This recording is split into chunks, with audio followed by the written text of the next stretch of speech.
29-30টা রোজা রাখছি, জানি না কবুল হয়েছে কিনা। যেইভাবে হক আদায় করে রোজা রাখবার কথা ছিল আমি পয়েন্ট আদায় করতে পারি নাই। আমি আমার চোখের হেফাজত করতে পারি নাই, আমি আমার জবানের হেফাজত করতে পারি নাই, আমি আমার হাত পায়ের হেফাজত করতে পারি নাই। যেভাবে ইফতার করলে তুমি খুশি হও আমি করতে পারলাম না, যেভাবে সেহরি খেলে তুমি খুশি হও করতে পারলাম না, যেভাবে দান সাদাকা করলে তুমি খুশি হও খুশি করতে পারলাম না। আয় আল্লাহ, তুমি তো আমাকে একদিন করে ঈদের চাঁদ উঠিয়ে দিয়েছো, আগামী কালকে আমাকে বের করে দিবা।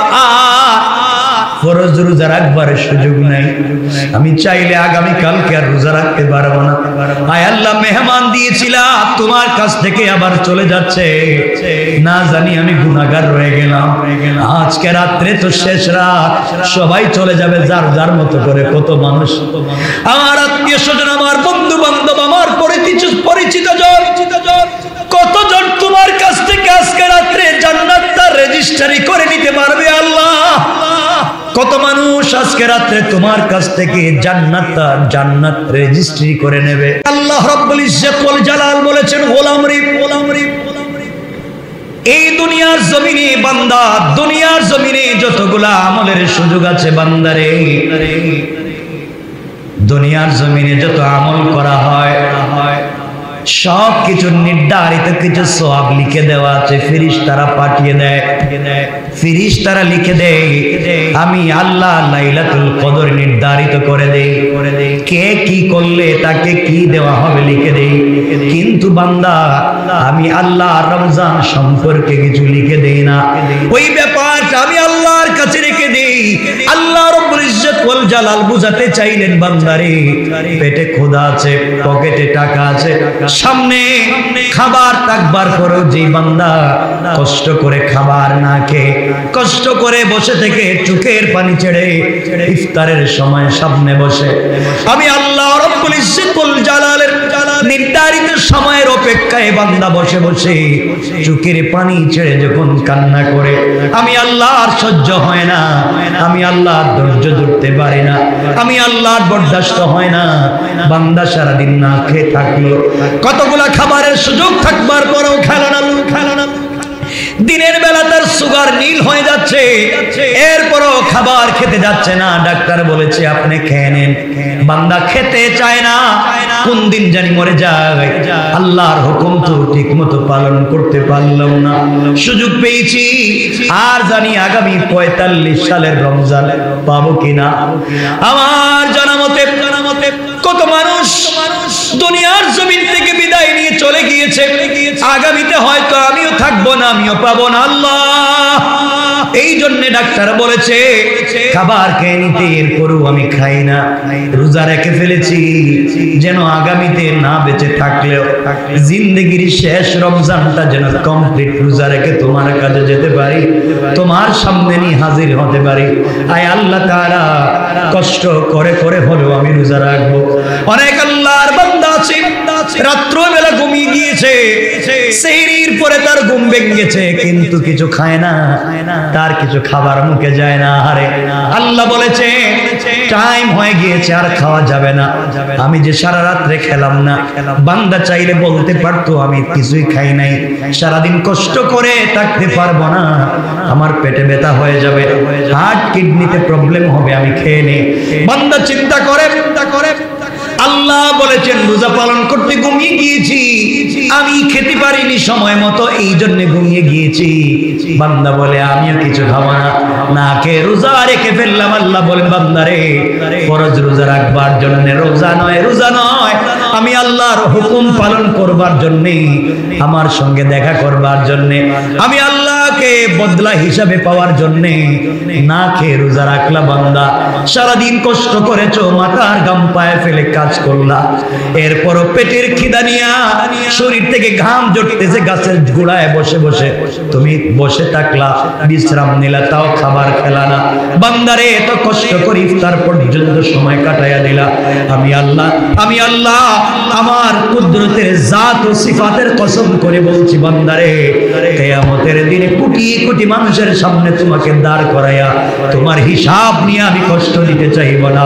আজকে যেইভাবে পৃথিবী মানুষ জানে না তুমি যে না খেয়ে কষ্ট করে রোজা রাখতেছো, কেউ যেমন তোমার বিষয়ে জানে না, কিয়ামতের দিনে আমি আল্লাহ কাউকে না জানাইয়া তোমার আমলনামার খাতাটা বের না করে আমার জিম্মাদারিতে তোমাকে মাফ করে আমি আল্লাহ স্বয়ং রোজার বদলা হয়ে যাবার ওয়াদা দিলাম। এই জন্য আমার বন্ধুগণ আল্লাহর কাছে চাইতে হবে, আল্লাহর কাছে বলতে হবে। আল্লাহ রাব্বুল ইজ্জত ওয়াল জালাল বলে দিয়েছেন, বান্দারে একমাত্র কেবলমাত্র আমি আল্লাহ ছাড়া তোমাকে দেওয়ার মতো কেউ কিছুই নাই। মানুষ তোমাকে যা দিবে লিমিটেড, আমি যা দিব আনলিমিটেড। আল্লাহ রাব্বুল ইজ্জত ওয়াল জালাল বলছেন রমজানের বদলা যা যা দিতে হয় ফেরেশতাদের মাধ্যমে দিতে চান না। বান্দা সেহরি খেয়েছে, বান্দা ইফতার করেছে, ফেরেশতাদের মাধ্যমে আল্লাহ তাআলা ওই বান্দার নেকিগুলা দিতে চান না। আল্লাহ বললেন ফেরেশতারা আমি আল্লাহ সব আমার কাছে জমা করে দিলাম, আমি আল্লাহ আমার কাছে রেখে দিলাম ফেরেশতারে। আমার বান্দা রমজান শেষ করে ঈদের রাত্র যখন চোখের পানি ছেড়ে কাঁদবে আর আমি আল্লাহর কাছে ডাক দিয়া বলবে আল্লাহ 29-30টা রাত্র কাটাইয়া দিয়েছি, আল্লাহ 29-30টা রোজা রাখছি, জানি না কবুল হয়েছে কিনা। যেইভাবে হক আদায় করে রোজা রাখবার কথা ছিল আমি পয়েন্ট আদায় করতে পারি নাই, আমি আমার চোখের হেফাজত করতে পারি নাই, আমি আমার জবানের হেফাজত করতে পারি নাই, আমি আমার হাত পায়ের হেফাজত করতে পারি নাই। যেভাবে ইফতার করলে তুমি খুশি হও আমি করতে পারলাম না, যেভাবে সেহরি খেলে তুমি খুশি হও করতে পারলাম না, যেভাবে দান সাদাকা করলে তুমি খুশি হও খুশি করতে পারলাম না। আয় আল্লাহ তুমি তো আমাকে একদিন করে ঈদের চাঁদ উঠিয়ে দিয়েছো, আগামী কালকে আমাকে বের করে দিবা, ফরজ রোজা রাখবার সুযোগ নাই। আমি চাইলে আগামী কালকে আর রোজা রাখতে পারবো না। আয় আল্লাহ মেহমান দিয়েছিলাম তোমার কাছ থেকে আবার চলে যাচ্ছে, না জানি আমি গুনাহগার রয়ে গেলাম। আজকে রাত্রে তো শেষ রাত, সবাই চলে যাবে যার যার মতো করে। কত মানুষ আমার আত্মীয় স্বজন, আমার বন্ধু বান্ধব, আমার পরিচিত জন কতজন তোমার কাছ থেকে আজকে রাত্রে জান্নাতটা রেজিস্ট্রি করে নিতে পারবে আল্লাহ। কত মানুষ আজকে রাত্রে তোমার কাছ থেকে জান্নাত রেজিস্ট্রি করে নেবে, কত মানুষ আজকে তোমার কাছ থেকে বিনিময় জান্নাতটা নিয়ে নেবে। কিন্তু আমি গুনাহগার হয়তো আগের মতোই থেকে গেলাম, কিছুই করতে পারলাম না।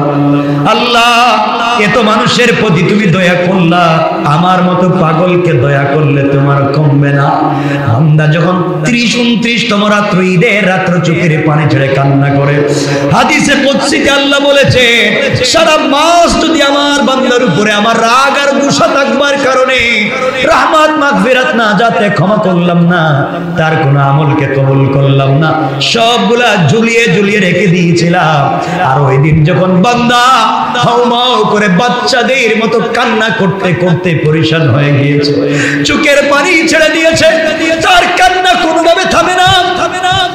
আয় আল্লাহ রমজানে ব্যবসা বাণিজ্য করতে কোন জায়গায় ভুল করে ফেলেছি, বান্দার যখন চোখের পানি থামে না, আমি আল্লাহ রব্বুল ইজ্জত ওয়াল জালাল সাথে সাথে আমার বান্দা বন্ধ করে দেওয়া আটকায়া দেওয়া ফাইলটা পুরো মাস কবুল না করে ফাইলটা বন্ধ করেছিলাম। ওই রাত্রের কান্নার কারণে শুধু রমজানের রোজাকে কবুল করলাম বান্দা, তা নয়, তোর জন্ম থেকে নিয়ে আজ অবধি যত গুনাহ করেছো বান্দা, তোমার গুনার ফাইলগুলো আজীবনের মতো বন্ধ করে হায়াত পর্যন্ত সওয়াব আজীবন ফাইলের ভিতরে লিখে দিয়া আমি আল্লাহ 70,000 গুণ বাড়াইয়া আমার আরশে আজিমের ছায়ায় জায়গা দেওয়ার ওয়াদা দিয়া এই মুহূর্তে তোমাকে মাহফিল ঘোষণা দিয়ে দিলাম। সুবহানাল্লাহ, জোরে বলেন। এতগুলো সুযোগ আমাদের কাছে আছে। এই জন্য তোমাকে আমাকে আল্লাহর কাছে বলা লাগবে আল্লাহর কাছে চাওয়া লাগবে। আল্লাহ রাব্বুল ইজ্জত ওয়াল জালাল বলছেন, বান্দা তুমি রমজানে আমার কাছে চাও, যা ভাল লাগে চাও, যা মন চায় তুমি আমার কাছে চাও, হালাল পথে চাও। এটা মনে রাখবা, আমি আল্লাহ বান্দার রমজানের একটা দোয়াকেও ফিরিয়ে দেব না।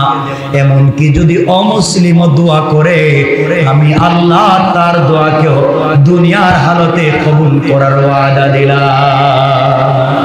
সুবহানাল্লাহ বল। একজন অমুসলিমও যদি দোয়া করে, হয়তো তার দোয়া আখিরাতের জন্য কবুল হবে না, দুনিয়ার জন্য কবুল হবে। এগুলো অনেক লম্বা লম্বা কথা। সুতরাং রমজানের রোজাদারের দোয়া কবুল করবেন কে? কোন মধ্যখানে কোন ব্যক্তি নাই, মধ্যখানে কোন পর্দা নাই। রোজার মাধ্যমে আল্লাহ এবং বান্দার মধ্যখান থেকে পর্দা উঠে যায়, পর্দা উঠে যায়। আল্লাহ দেখেন সারাদিন রোজা রাখছে, সারা রাত দাঁড়িয়ে সালাত পড়ছে, আবার তাহাজ্জুদ পড়তেছে, আবার রাত্রবেলা সেহরি খাওয়া, মানে তার আর কোনো কাজ নাই, শুধু ইবাদত ইবাদত। আমাকে নিয়েই কাজ। আল্লাহ বলেন আমারও তোমাকে নিয়ে কাজ। পারবো না ইনশাআল্লাহ। কথাগুলো শুনেন। আল্লাহ বলছেন, খুব মনোযোগ দেন, কয়েক মিনিট আমরা কথা বলবো।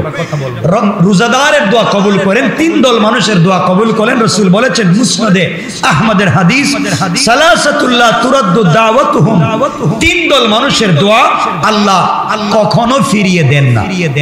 কয় দল? এক নাম্বার আস-সাইম হাত্তা ইফতির, ওই রোজাদার যতক্ষণ পর্যন্ত ইফতার করে না ততক্ষণ হাত উঠালেই দোয়া কবুল। দোয়ার জন্য কি হালি হাত উঠাই দিব? হাত উঠাইবার দরকার না। রাস্তায় হাঁটতেছেন আপনি, এখান থেকে পল্টন যাবেন, হাত উঠে দোয়া করেন, রিস্কার নিচে পড়ে মরে যাবেন না। আর রাস্তা যে বড় বড় গর্ত, কোন গর্তে পড়বেন আর একবারে বুড়িগঙ্গে গিয়ে বাইরে হইবেন। এই জন্য সব জায়গায় হাত উঠাইতে যাইয়েন না, যে হাত উঠাইয়ে দোয়া করতে হবে চিন্তার দরকার নাই। আপনি দিলে দিলে মনে মনে দোয়া করেন, সব দোয়া। আমি আপনি বাথরুমে যাই কি হাত উঠাই, কথা বলেন না কেন? দোয়া করি না, হাত উঠাতে হবে এমন কিছু না। কেন? আপনি হাঁটতেছেন, দোয়া করতে থাকেন, আল্লাহর খুশি করতে থাকেন। এজন্য রাসূল বলছেন আস-সাইম হাত্তা ইফতির, যতক্ষণ পর্যন্ত রোজাদার থাকে, রোজা ভাঙে না, ততক্ষণ পর্যন্ত তার জবানে যা বলবে কবুল। বিশ্বাস হচ্ছে না? আরে বাবা, এতটুকুন কবুল। আল্লাহ বলছেন রোজাদার যদি রোজা রেখে একজন ফাঁসির দণ্ডপ্রাপ্ত আসামির জন্য দোয়া করে, তাও কবুল। এর অর্থ হলো একজন ফাঁসির দণ্ডপ্রাপ্ত আসামি মানে একজনের লিস্টেড রেজিস্ট্রিকৃত জাহান্নামী, তার নাম জাহান্নামের কাগজে লিস্টেড করা হয়েছে। ও লিস্টেড মোস্ট ওয়ান্টেড জাহান্নামী অপরাধী সন্ত্রাসী, তার নাম লেখা জাহান্নামের কাগজে। সে রমজানের রোজা রেখে দোয়া করতেছে, আল্লাহ অমুক তো বহুত গুনাহগুনা করে, আমার মা, আমার বাপ, আমার দাদা দাদি, আমার ভাই বোন বহুত গুনাহগুনা করে, গুনাহ করতে করতে মরে গেছে, তাদের জন্য দোয়া করলাম। আল্লাহ আমি তো রোজাদার, তোমার রাসূল বলছেন আস-সাইম হাত্তা ইফতির, রোজাদার যতক্ষণ ইফতার না করবে দোয়া কবুল করবা। এই কথা যদি তোমার রাসূলের সত্য হয়, আমি দোয়া করলাম আমার বাবার জন্য, বাপকে তুমি মাফ করে দাও। আল্লাহ বলেন কথা শেষ হওয়ার আগে মাফির ওয়াদা। রাসূলের কথা মিথ্যা না, সহিহ হাদিস। আস-সাইম হাত্তা ইফতির, তাহলে তোমার বাপকে জাহান্নাম থেকে বাঁচাবার, তোমার আত্মীয় স্বজনকে জাহান্নাম থেকে বাঁচাবার, তোমার বন্ধু বান্ধবকে জাহান্নাম থেকে বাঁচাবার একটাই সময়, রোজা রেখে দোয়া। আল্লাহু আকবার বললেন না? আপনার ব্যবসা শুধু মাইর খায়, লস খায়। কত মানুষের, কত পীর বুজুর্গের কাছে দোয়া করলেন, কত গুরুস্থানে গেলেন আর কাঁদলেন, কাজ হইতেছে না। আল্লাহ বলছেন সাইম হাত্তা ইফতির, ও সাইম রোজাদার, ইফতারের আগে দোয়া কর, আমি তোর ইডো কবুল করব। এই সুযোগ আছে না নাই? এখানে অনেক কথা, সব কথা বলা যাবে না, শুধু এতটুকুন বললাম। রোজা রাখছেন, এখন কার কোন দোয়ার দরকার আপনারা বুঝেন। আমি বলছিলাম আপনাদেরকে রোজাদারের দোয়া কবুল হয়। এরপরে একটা কথা আল্লাহ বলবেন, এটা আমরা বলে দিই। 2 নম্বর হচ্ছে সংক্ষেপ, ওয়াল ইমামুল আদিল, ন্যায়পরায়ণ বিচারক।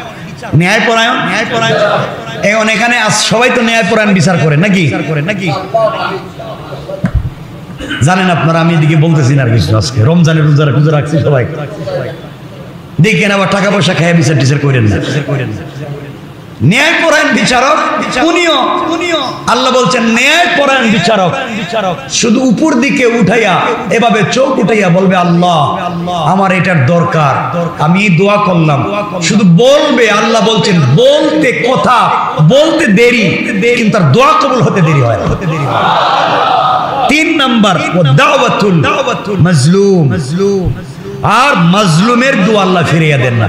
আপনি কারো প্রতি জুলুম করছেন, কেউ মাজলুম কোনোভাবে জুলুম হয়ে গেছে, আপনি যদি সারা পৃথিবী দান করে দেন আল্লাহর রাস্তায়, কাজ হবে না যতক্ষণ পর্যন্ত সে মাফ না করছে। মাজলুম 1 টাকা দোকানদার আপনার কাছে পায়, আপনি তার টাকা দেন নাই, কিয়ামত অবধি দোয়া কবুল হবে। কিয়ামত দিন 1 টাকার বদলা দিতে হবে। আপনি এখান থেকে কারো দোকান থেকে কিছু খাইছেন, টাকা দেন নাই, দোয়া কাজ হবে না, ওটা ফেরত দেওয়া লাগবে, ফেরত দেওয়াই লাগবে। দাওয়াতুল মাজলুম, মাজলুমের দোয়া আল্লাহ কবুল। কাউকে কষ্ট দিয়েছেন, কষ্ট দেওয়া কি শুধু মারামারি? মুখ দিয়ে কষ্ট দিয়েছে, ব্যবহার দিয়ে কষ্ট দিয়েছে, যে কোনো ভাবে আপনি জানতে পারতেছেন যে আমি অমুকের উপরে জুলুম করছি, এখন আপনি গুরুস্থানীকে দোয়া করেন, একবারে কাবার গিলাফে দইরে দোয়া করেন, মিজাবে রহমতে দইরে দোয়া করেন, এখানে যেখানে পানি পড়তেছে দোয়া করেন আল্লাহ। আল্লাহ কয় কি রে, আর একজনকে কষ্ট দিয়ে আমার কাছে এসে শয়তানি করতেছে, কাজ হইতো না। আর আপনি একবারে কাবার চৌকাটে ধরে দোয়া করেন, কাজ হবে না, কাজ হবে বলেন বিশ্বাস হচ্ছে না, কাজ হবে। এক কথায় কারো প্রতি জুলুম হয়ে গেলে সে মাফ না করা পর্যন্ত দোয়া কবুল হবে না, এর অর্থ আপনি জাহান্নামী। আল্লাহ মাফ করো। আরো বলেছেন আত-তারগীব ওয়াত তারহীব, রাসূল বলেছেন ইন্না লিল্লাহি তাবারাকা ওয়া তাআলা উতাকাউ ফি কুল্লি ইয়াউমিন ওয়া লাইলাতিন, ইয়ানি ফি রমাদান, ওয়া ইন্না লিকুল্লি মুসলিমিন ফি কুল্লি ইয়াউমিন ওয়া লাইলাতিন দাওয়াতুন মুস্তাজাবাতুন। রাসূল পাক সাল্লাল্লাহু আলাইহি ওয়াসাল্লাম বলেছেন রমজানের প্রতিটি দিনে এবং রাতে আল্লাহ পাক জাহান্নাম থেকে অনেক কয়েদীদেরকে মুক্ত করে দেন, আর প্রতিটি রাতে এবং দিনে প্রত্যেক মুসলমান রোজাদার নর নারীর জন্য একটা করে দোয়া কবুল করে। সুবহানাল্লাহ বললেন না? তাহলে প্রত্যেক রোজাদারের জন্য দিনে এবং রাতে কয়টা করে দোয়া কবুল হয়? বলেন না, কমপক্ষে কয়টা? তাইলে আজকে দিনে আমাদের কমপক্ষে দোয়া কবুল হবে কয়টা? রাতে কয়টা? 30 রোজায় কয়টা? 30টা না 60টা? আপনি 60টা কি চাইবেন আল্লাহর কাছে? 60টা চাওয়ার মতো কি আছে আপনার কাছে? প্রত্যেক দিন একটা দোয়া কবুল, মুস্তাজাবাতুন। রাসূল বলেছেন দাওয়াতুন মুস্তাজাবাতুন, কবুল হবে।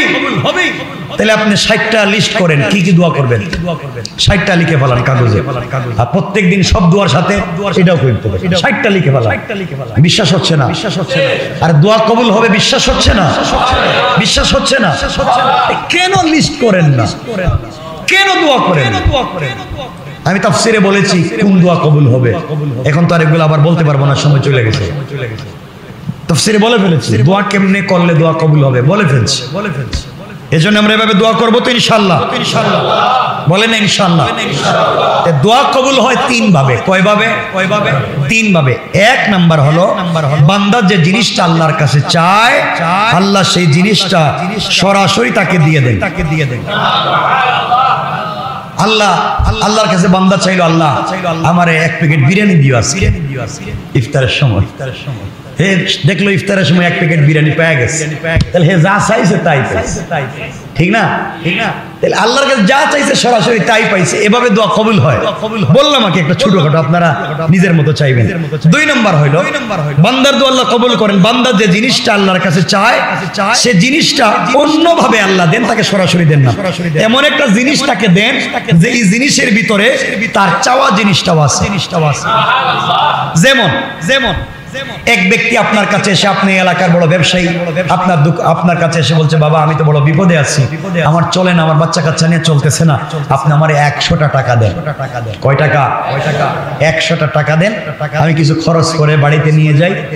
আপনি চেহারার দিকে তাকাইলেন, খবর টবর নিলেন, পরিচয় নিয়ে জানলেন যে আপনার আত্মীয় বা আপনি চিনেন বা আপনার দরদ লাগছে তাকে দেখে, বা যা বলতে চা সত্য, অথবা লোকটা বহুত বিপদী, আপনি একটা কাগজ হাতে নিলেন, কাগজ লিখা দিয়ে দিলেন, কাগজে লিখা দিলেন যে কাগজটা নিয়ে যাও এই এলাকার বড় একটা দোকানের নাম, কারো দোকান কইতেছি না, নাইলে বলবেন হুজুর মানে আমার দোকানে পাঠিয়ে দিব। আমি কারো দোকানের নাম কইতেছি না, আমি কিন্তু চিনতেছি অনেকে, বড় বড় দোকান আছে আপনাদের এখানে। কাগজেটা লিখা বলে দিল, বাবা এই কাগজ নিয়ে যাও তুমি অমুক দোকানে। চিন্তা করলো কি রে, লোকটার কাছে চাইলাম 100 টাকা, আমার ধরাই দিয়েছে কাগজ একটা। খারাপ মানুষের অভ্যাসই এটা, টাকাওয়ালাদের অভ্যাসই এটা। আইলাম এক কাজে, দিলে আরেক কাজে, ফালাই দিল। কত সে কাগজে হয়তো লেখা ছিল, সাদা কাগজ সংবোধন করে এই বাজারের বড় দোকানদারকে লেখা ছিল, দোকানদার অমুক, আমি অমুক বলতেছি, আমি আমার হাতে লিখে একজন ব্যক্তিকে তোমার দোকানে পাঠাইতেছি একটা কাগজ দিয়া, সে যা চায় তা তুমি তাকে দিবা, এবং এভাবে যতদিন বাঁচবে প্রত্যেক মাসে তার মাসের খরচ তুমি পাঠিয়ে দিবা, আমি মাসের শেষে তোমাকে মাসের খরচের টাকাটা দিয়ে দিব। এখন এই লোকটা যদি শিক্ষিত হয় বা বুঝদার হয়, তাহলে কাগজ হাতে নিয়ে বলবে কি রে, চাইলাম 100 পাইলাম সারা জীবনের খাওয়ার গ্যারান্টি।